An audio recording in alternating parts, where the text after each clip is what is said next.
ಹೇಳ್ತಾರೆ ಎಲ್ಲಾ ಶೋಷಣೆಗಳು ಕೂಡ ಪ್ರಪಂಚದಲ್ಲಿ ಕೊನೆ ಆದ್ರೂ ಕೂಡ ಜಾಣ ಮತ್ತೆ ದಡ್ಡ ಅನ್ನೋದು ಭೇದ ಭಾವ ನಿಲ್ಲಲ್ಲ ಅಂತ ಅದಿದ್ದೇ ಇರ್ತಲ್ಲ.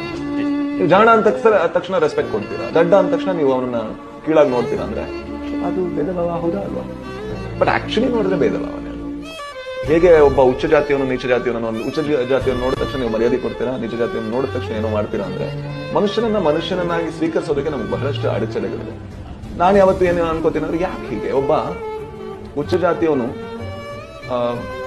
ಅವನು ಮನುಷ್ಯನೇ, ನೀಚ ಜಾತಿಯವನು ಅವನು ಮನುಷ್ಯನೇ, ಯಾಕೆ ನಾವು ಹೀಗ ಆಡ್ತೀವಿ, ಯಾಕೆ ನಾವು ಈ ರೀತಿ ಭೇದ ಭಾವ ಮಾಡ್ತೀವಿ? ಯಾಕೆಂದ್ರೆ ನಮ್ಮೆಲ್ಲರಿಗೂ ಕೂಡ ಒಂದು ನಮ್ಮ ಅಸ್ಮಿತೆಯ ಪ್ರಶ್ನೆ ಇದೆ, ನಮ್ಮ ಸೆಕ್ಯೂರಿಟಿ ಇಲ್ಲ ನಮ್ಗೆ.